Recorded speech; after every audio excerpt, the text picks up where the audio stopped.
Olá! Hoje temos o segundo episódio do podcast Memórias do CEP 120 anos, intitulado como Educação Transformadora. E eu tenho o privilégio de ter aqui hoje dois professores que tiveram um protagonismo fundamental na história do Colégio Evangélico de Panambi. Desde já, agradeço, seu Ney, agradeço, seu Eni, pelo atendimento ao nosso convite, por estarem aqui hoje compartilhando conosco e com toda a comunidade de Panambi a lembrança, a memória do tempo em que vocês estiveram à frente dessa escola, atuando como professor, atuando como diretor e sim, transformando então essa educação numa referência para toda a região noroeste do Rio Grande do Sul. Vou começar aqui com o seu Ney Miller, então, né? Vou pedir para que o seu Ney, então, se apresente aqui, que fale um pouquinho como que ele chegou aqui no Colégio Evangélico, qual a sua história com o Colégio Evangélico. Seja bem-vindo, seu Ney. Muito obrigado. Bom, a minha história, ela dura aqui no colégio 52 anos, como professor. Eu vim em 1966 para cá, recém-egresso do Colégio Sinodal de São Leopoldo, onde eu era aluno bolsista do CEDEM. Só para esses que nos assistem, o CEDEM era um fundo de preparação de professores que era sediado, que era financiado pela rede das escolas evangélicas. Cada escola ela contribuía com uma determinada taxa, que era proporcional ao número de alunos que ela possuía, e ali se fazia, então, a escolha de pessoas em quem eles apostariam para serem futuros professores ou para completar a formação de pessoas que já estavam estudando para professor. E foi assim que eu fui escolhido em 1966, na noite da minha formatura, lá no Colégio Sinodal, para vir a Panambi. Lembro-me ainda do professor Wegermann, quando ele esteve em São Leopoldo, no Colégio Sinodal, onde nós éramos 11 bolsistas nessa situação, e fomos enfileirados ali para que ele escolhesse 2 que viessem a Panambi. E nessa ocasião foi escolhido um colega meu, Egon Caro, e eu, para virmos a Panambi. Foi a primeira vez que nós ouvimos falar em Panambi, né? Não conhecíamos, e foi assim que a gente chegou aqui. E logo nós tínhamos responsabilidades para assumir aqui no colégio. Nós morávamos no internato, e o internato, naquela época, ele tinha muitos alunos. Eu me lembro que, lá no Colégio Sinodal, nós tínhamos uma numeração na roupa para que eles fizessem a seleção na lavanderia. Eu me lembro ainda do meu número, que era 151, é o que tinha as minhas roupas. Quando eu cheguei aqui no colégio, tinha mais do que 151 alunos. Então, eu tive que tirar essa numeração da minha roupa, e daí a gente nem colocou mais numeração, que a dos professores era separado num escaninho especial, né, em separado dos outros. Mas só para ter assim, uma ideia da quantidade de alunos internos que nós tínhamos naquela época. E se a gente vai perguntar por que tinha um número tão grande de alunos no internato, aqui no Colégio Evangélico, porque era uma época, 1966, que escolas de segundo grau, o chamado científico naquela época, ou clássico, né, não existiam em todos os lugares. O ensino de segundo grau era pouco universalizado naquela época. Então, nós atraíamos alunos do noroeste de Santa Catarina, né, Palmitos, Palmitinhos e Chapecó, daquela região, depois do Alto Uruguai, Iraí, né, esses lugares todos, e também para o lado de Ibirubá, Tapera, então nós, Cruz Alta também. E nós tínhamos, então, muitos alunos, porque era a opção deles fazerem um ensino de o que equivale hoje ao nosso segundo grau. Naquela época, como o número de alunos internos era muito grande, nós tínhamos internato masculino e feminino.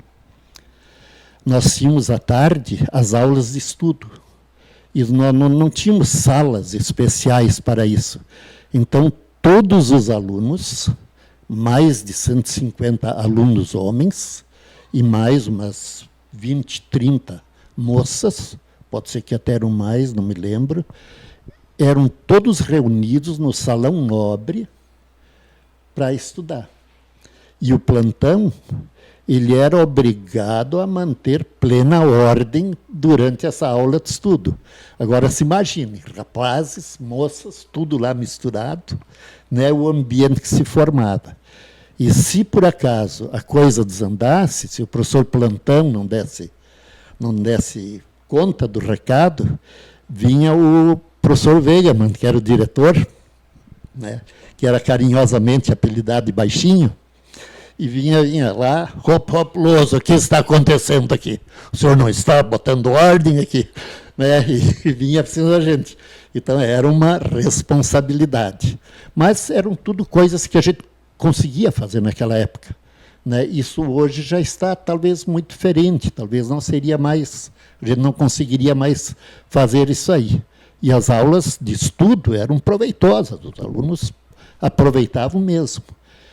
E assim eu fui, comecei a dar aulas primeiro no ginásio, depois comecei a dar aula no científico, e depois, quando surgiram os cursos profissionalizantes, aliás, o contabilidade, esse já existia, minha memória também é fraca, mas já existia desde 1960 e poucos, né, o curso contabilidade, que era à noite, ali também eu lecionava. E, naquela época, ter professores para cada disciplina era uma coisa não tão comum como hoje. Eu me lembro que eu, além de matemática, no contabilidade, eu dava também história, que é o nome que é administrativa, moral e cívica e o SPB. Né, que a gente tinha que se virar nessas disciplinas.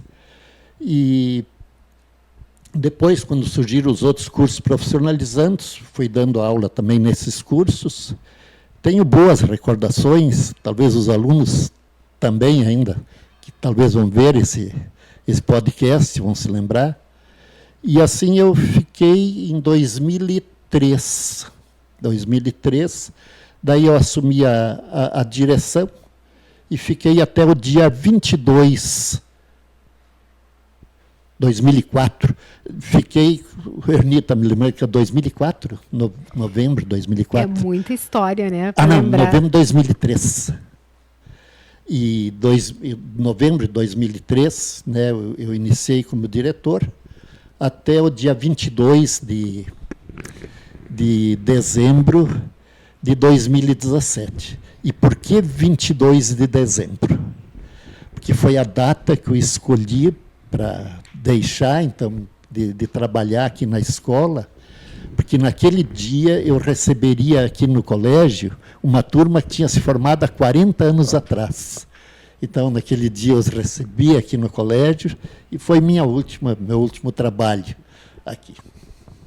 Nossa, que legado, que história, e o quanto é rico toda essa trajetória e toda essa relação, né, seu Ney, da sua construção de vida com o Colégio Evangélico e tudo que o senhor viveu e aconteceu aqui nesse período.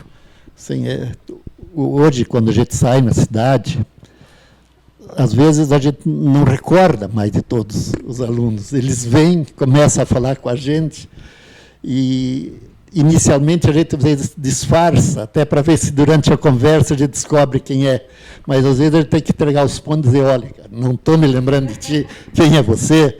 Né? Mas é muito, muito legal. E eles recebem a gente de uma maneira muito carinhosa, isso é gratificante.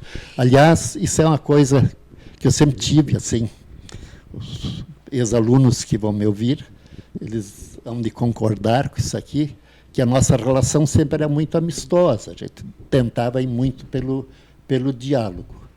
E, por exemplo, quando era a hora de exigir alguma coisa dos alunos, a gente também dava o exemplo e fazia. Se era para trabalhar numa obra da escola, ou nisso, naquilo, né, era o professor que dava o exemplo, ia lá e puxava. Isso é muito importante, quando tu não te impõe através de ordens, simplesmente mais dá o exemplo e puxa à frente naquilo que tu quer. Realmente, é uma questão de legado, né, seu Ney? E o senhor também comentava comigo aqui nos bastidores, sim, que hoje o senhor encontra famílias e o senhor recorda, né, que foi professor de várias gerações dentro de uma mesma família. Como que o senhor se sente quando tem esses reencontros? É gratificante. Olha, até tem um exemplo bem próximo, né, porque os meus filhos e a minha neta, né, é colega e são amigos dessa família. Eu sempre me lembro, o falecido Mário Horst, né, ele era meu aluno aqui de noite, no TEC Contabilidade. Depois disso, o Clay, o Mike, né, a Rochelle, também a esposa do Clay, foram meus alunos. E depois a Mariana e a Isabela também foram. Então, foram 3 gerações assim, que passaram, e é muito gratificante. E deu o acaso, né? Nesse caso, a minha neta é colega da Mariana, né? São da mesma turma, iniciaram aqui juntas e estão ainda juntas. Olha só, né? Temos muitas memórias para reviver aqui. E agora eu vou conversar um pouquinho com o seu Erni, que vai me contar como é que foi a história dele com o colégio evangélico. Aqui nos bastidores, ele estava me dizendo que o primeiro contato foi a partir de uma Olimpíada. É isso mesmo, seu Erni? Tá. Minha saudação à nossa prezada jornalista e os que professor Ney, e também os que nos ouvem. Assistem, ouvem, né? Nos ouvem, nos veem. Eu venho lá do interior, era Sobradinho, mas eu, na verdade, nasci e fui registrado na Vila Tigre, no interior de Sobradinho na época, hoje é município. E estudei em São Leopoldo, no Instituto Pré-Teológico. Depois me formei em Ivoti, como professor catequista, e vim trabalhar em Ibirubá. Meu primeiro lugar de trabalho foi em Ibirubá. Comecei a trabalhar lá, cheguei lá em 1969, final de 69, e comecei a trabalhar efetivamente dia 1º de janeiro de 1970, na Escola Sinodal Visconde do Porto Seguro. A minha formação também está ligada a toda a rede sinodal. Naquela época, lá no interior de Arroio do Tigre, tinha a escola sinodal. Estudei naquela escola sinodal, depois eu continuei na rede das escolas sinodais, me formei como professor na rede sinodal, e durante o estudo, como estava no pré-teológico, eu fiz uma mudança lá para as tantas do pré-teológico, porque eu ia fazer teologia, mas lá para as tantas eles acharam que eu ia ser melhor um professor do que pastor. Eu acho que acertaram, eu acho que me sinto mais professor hoje, na vida como está, acertaram. Eu também acertei. Daí, vim para Ibirubá da seguinte forma: quando nós nos formamos, não foi muito semelhante como o professor Ney. Acontece que quando nós se formamos, lá o conselho diretor da igreja é que enviava os professores catequistas para a ISLB afora. E nós tínhamos a oportunidade de, no último ano, escrever qual era o nosso desejo, a nossa continuação. Aí eu só fiz um pedido, que eu gostaria de trabalhar numa escola ou numa comunidade onde eu teria possibilidade de continuar o curso superior. E casualmente Ibirubá se inscreveu assim, que gostaria de ter um colaborador que teria oportunidade de continuar a faculdade em Cruz Alta, naquele tempo, extensão de Santa Maria. Então ainda me formei como extensão de Santa Maria, mais tarde que surgiu a Unicruz. E comecei a trabalhar lá, também tanto na escola sinodal como na comunidade. E na época, o professor Deis também é dessa época, surgiu a reforma do ensino.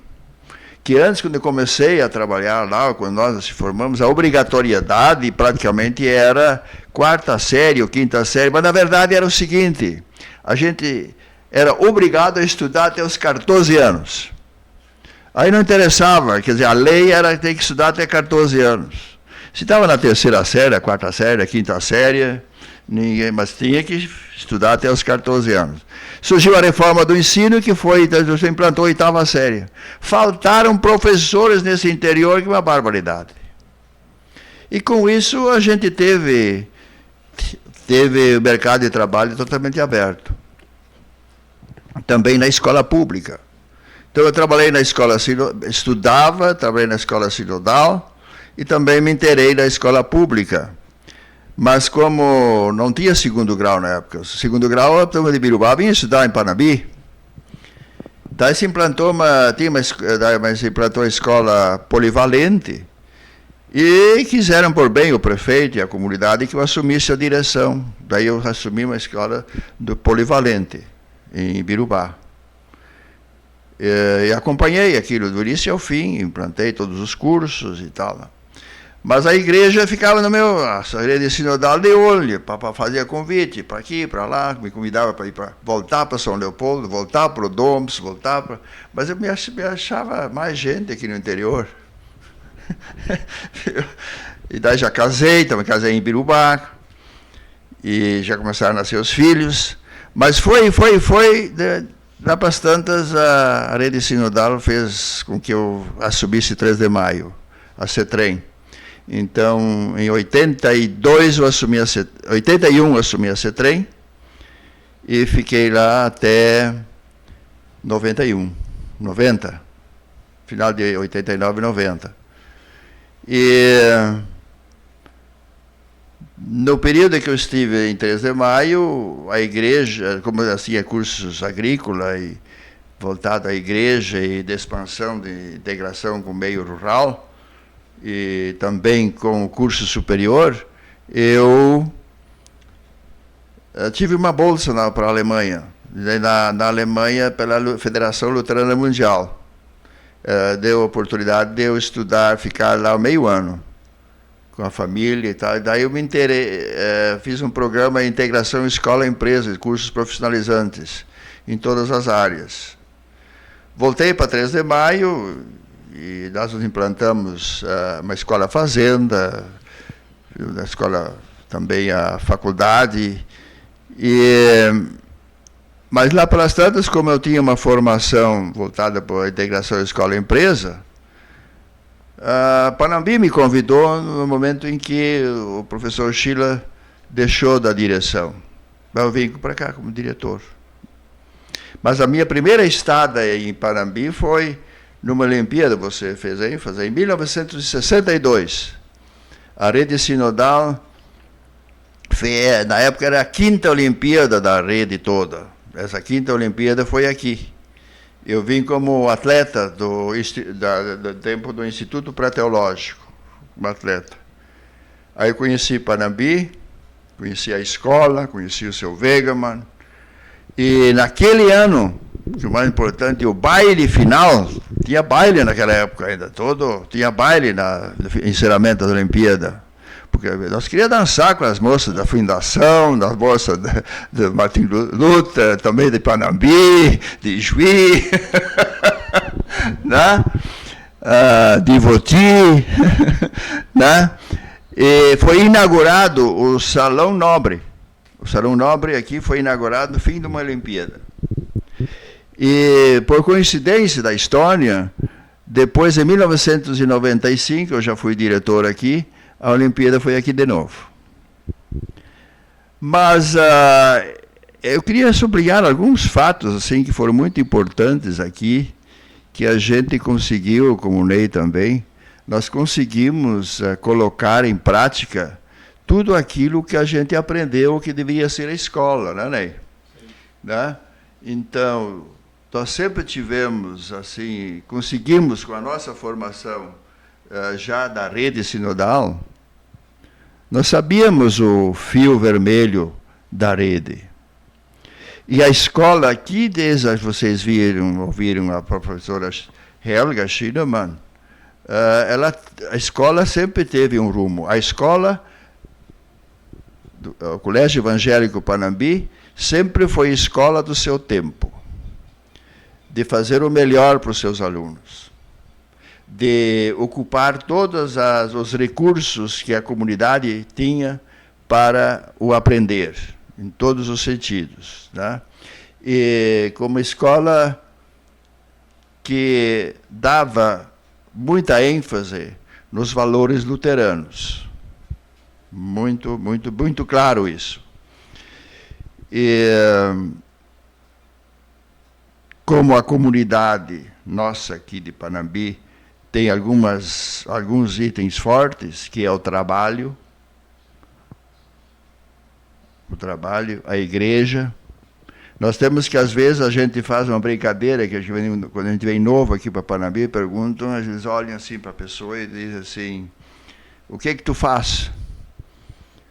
Né? Depois, mais tarde, se pergunta o nome. Né? Mas isso é a ênfase, no sentido que se dá a importância do trabalho. O foco, a disciplina, né? O trabalho, se olha aqui de Panambi, desde o início, que é um trabalho profissional, não é um trabalho improvisado.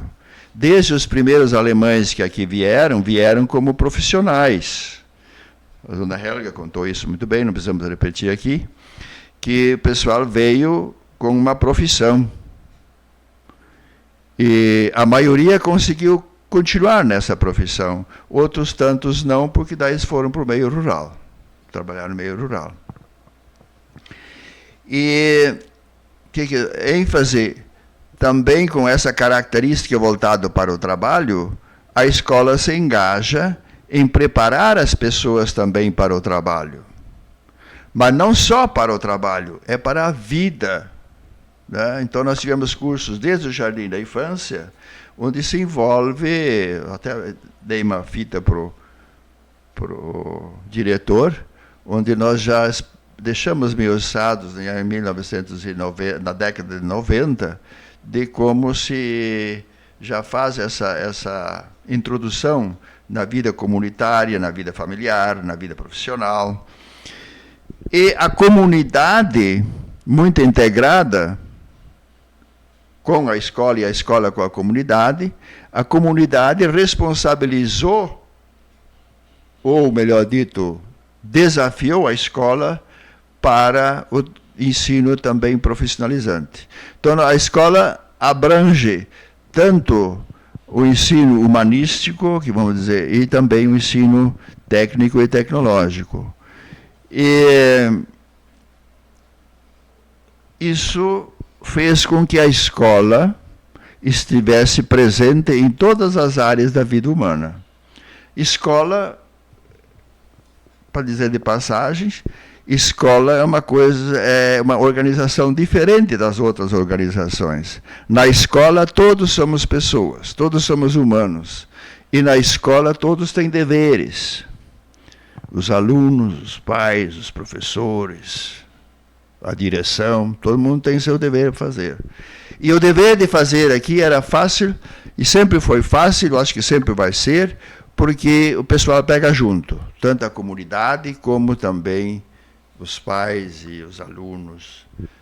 Os empresários se integraram com esse ensino de preparo para o trabalho. Surgiu um outro grande efeito também, o professor Sérgio Michels, nesse livro, dos 100 anos, deixa isso também bem claro, em muitos momentos, nós não podemos repetir, o pessoal pode ler, é que também surgiu de que o meio rural, de repente, com a mecanização agrícola, muitos ficaram sem trabalho no meio rural.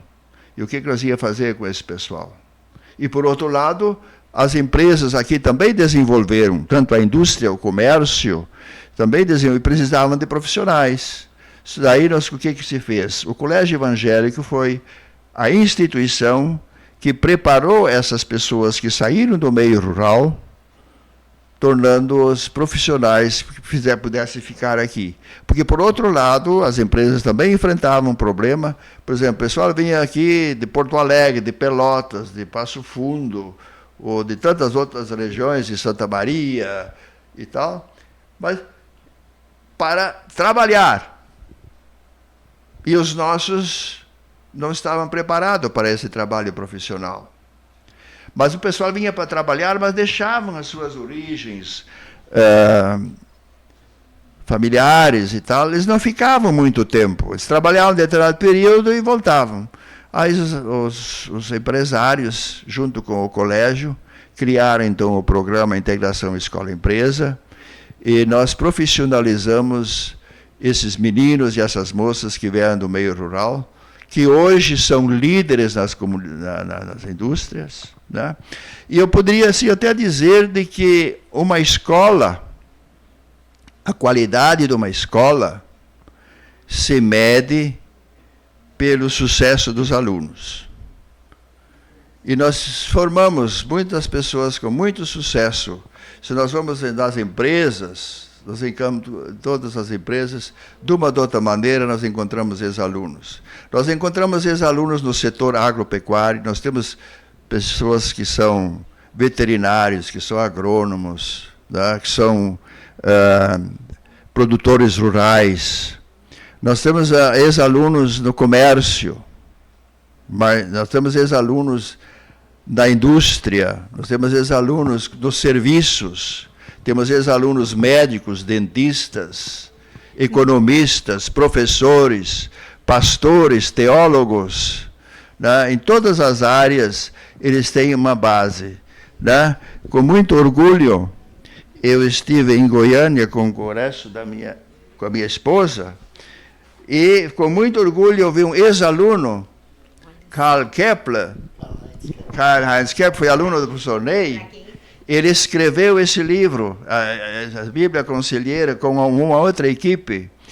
E no dia do lançamento, ele fez questão de me dizer que ele foi alfabetizado no colégio evangélico, né? Então, para pegar um fio aí com o trabalho da dona Helga, o colégio também formou pessoas para a igreja, né?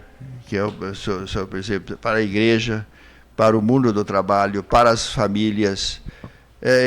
Todas as áreas onde temos seres humanos estão presentes. Tivemos um reconhecimento para isso também. O professor Ney, inclusive, tem nos acompanhado nisso e tem vivenciado isso também. Por exemplo, a vinda do ministro da Educação para o colégio. A única vez que veio um ministro da Educação para Panambi foi quando foi inaugurado o Centro Tecnológico. O Centro Tecnológico aqui do colégio.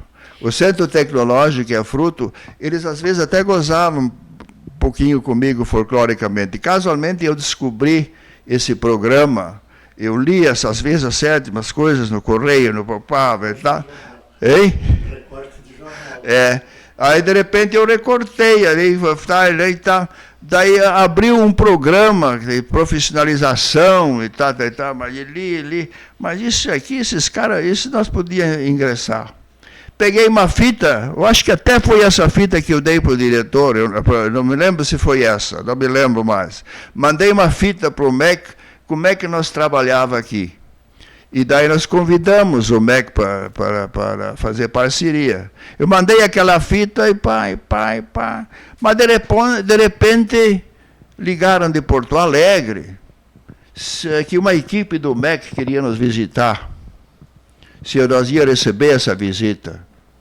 Tá. Não, recebemos. Daí eu arregimentei aqui os nossos colaboradores, o Ney, Ariadna, o Stolz, a turma, para receber esse pessoal, para mostrar bem direitinho a escola. Porque se só o diretor fala, eles vão dizer, às vezes dizem que isso é muito bonito para ser verdade. Então, eu ouvi a comunidade toda, fizemos reunião com as empresas, onde nós estávamos integrados, almoçamos com ele num restaurante, eles ficaram durante o dia aqui. Durante o almoço eu disse, pois é, nós mandamos uma fita para o MEC, mostrando como é que funciona a escola e tal, e nós gostaríamos de convidar o MEC para fazer uma parceria. Pois é, diretor, é por isso que nós estamos aqui, por causa daquela fita. Olha só, e daí né? começou a ter o programa, aí, olha, eu tive... Aí eles deram as dicas de como fazer o projeto e tal, e fizemos o projeto e nós conseguimos um bom recurso a fundo perdido para instalar todos os laboratórios, e não foi fácil de montar, mas se fosse fácil, como diz o ditado, qualquer um faria. Mas a equipe que nós envolvemos aqui na escola, todo mundo foi fantástico. E envolveu muitas viagens, começou a informática, às vezes os dados eram enviados e caíam e eu de novo. E devo dizer que um dos nossos colegas, que eu estive com eles em Brasília, de repente estava concluindo, era o último dia de nós entregar toda a documentação, e deu perdemos tudo. Às 5 da tarde. E da agora? E liga aqui, liga, pai, tem um problema e tal. O colega meu, Ari Adams, chorou lá no MEC. Eu também estava perto do choro, mas não consegui. Eles tiveram pena de nós dois e disseram que eles iam voltar de noite e nós íamos montar o projeto em conjunto de novo. E é ali que nós salvamos tudo. Né? Porque é o seguinte, esses projetos, vamos fazer bem o nosso, não vamos julgar os outros. Eles viram que nós estávamos assim com toda nosso entusiasmo em cima disso, porque se não fizéssemos aquele dia, nós teríamos perdido por um bom período isso. Depois foram mais projetos, e tal. E a escola nossa, diga-se de passagem, inclusive a rede sinodal disse isso, foi naquela época a escola sinodal mais conhecida no Brasil. Em termos dos órgãos oficiais, assim, nós se tornamos bem conhecidos pelo trabalho que nós realizamos. E está registrado, inclusive, no livro do seu Boiter, que 2 anos antes de inaugurar o Centro Tecnológico, ele já estava sendo construído. Que esse ano comemora 22 anos, 22 anos, dia 15 de abril, a inauguração. O ministro Renato de Souza, lá em Joinville, na Escola Tupi, fez uma referência entre Joinville e Panambi. Disse que são instituições exemplos para o Brasil. E quando nós estávamos prontos, nós nem estava bem pronto, era Curipa, mas quando chegava a época justamente de concluir o nosso programa, o próprio ministro estabeleceu a data e nós nem estávamos pensando em data ainda, ele se convidou para a inauguração. E no dia da inauguração, dia 15 de maio de 21, ele desceu aqui no campo de esporte de helicóptero, assim por diante. Esses dias um advogado ainda me disse, ele era aluno na época, daí ele disse, diretor, o professor Ney é que cuidava de nós ali, para nós não ir perto, porque ele cuidava ali e tal, ele cuidava para nós não invadir a pista. Imagina, um fato inédito, realmente, né? Aqui para o interior do estado. E também, isso foi um momento muito importante para... Não, vou dizer, para a nossa pessoa, né, para nós como diretor e como nós professores, ter coroado esse trabalho. O professor Ney tem nos acompanhado nisso e assumido muitas vezes, de tal forma que eles achavam lá em Brasília que Panambi é lá longe, nas barrancas do Uruguai. Tanto é, não sei se o Ney se lembra, nós estávamos numa palestra em São Paulo, quando nós relacionamos lá, nós fizemos relatos, depois nós fizemos várias vezes relatos sobre o nosso, porque é o seguinte, Brasília... Se tornou uma referência, acontece o seguinte, que nós se tornamos palestrantes de exemplo da profissionalização. E às vezes tínhamos que ouvir assim, meios achavam que era muito bom para ser verdade. Né, Ney? Olha e daí, só para concluir, quando foi depois da inauguração, ainda teve o diretor desse programa, diz, olha, Panambi, não sei se vocês sabem onde fica Panambi. Panambi fica, nós fomos de avião até Santo Ângelo, e Panambi fica depois de Santo Ângelo. Já se deu conta, né? Que ele veio, né? Mas então essa vinda do ministro para a comunidade também fez muito bem. Fez muito bem, porque isso mostrou um reconhecimento pelo trabalho que o CEP faz. Junto com... E as empresas também se sentiram muito orgulhosas, porque elas tiveram essas participações justamente para colocar máquinas e laboratórios que preparariam realmente para a finalidade de recursos humanos que nós precisávamos. Nós temos empresas aqui que, para fazerem tomada de preços para determinadas peças, eu não vou citar nenhuma empresa, porque são várias, eu vou esquecer de alguma, mas daí muitas vezes eles vieram aqui na escola para realmente ver os nossos laboratórios, para ver se tinha pessoal realmente capacitado naquelas empresas para a fabricação. Tá. E com isso também, quer dizer que a escola com isso também aumentou bastante o número de alunos. O número de alunos, quando nós comemoramos o centenário, estava em torno de 1.700 alunos, com matrículas integrais, além desses outros cursos rápidos, assim por diante. Éramos quase 1.700 alunos, e que vinham de toda a região. Lá da região de Ibirubá, Tapera, Colorado, e 15 de novembro, fins de semana, vinha ônibus para buscar eles aqui e voltava domingo de noite para justamente eles começarem o trabalho, os estudos segunda-feira. Nós gostamos desse trabalho que foi feito pela receptividade e também pela colaboração. Então, eu digo, o sucesso da escola, como eu disse, é o sucesso dos alunos, mas para chegar lá, a gente precisa de um bom corpo docente, bons funcionários, e isso o CEP sempre cuidou de ter. Né? E nós tivemos, assim, sempre professores que realmente vestiam a camiseta. Professores que sabiam o seu papel, alunos também esforçados, né? Nós também, muitas vezes, ou fomos mais rígidos ou não, hoje talvez não se conseguiria isso mais, mas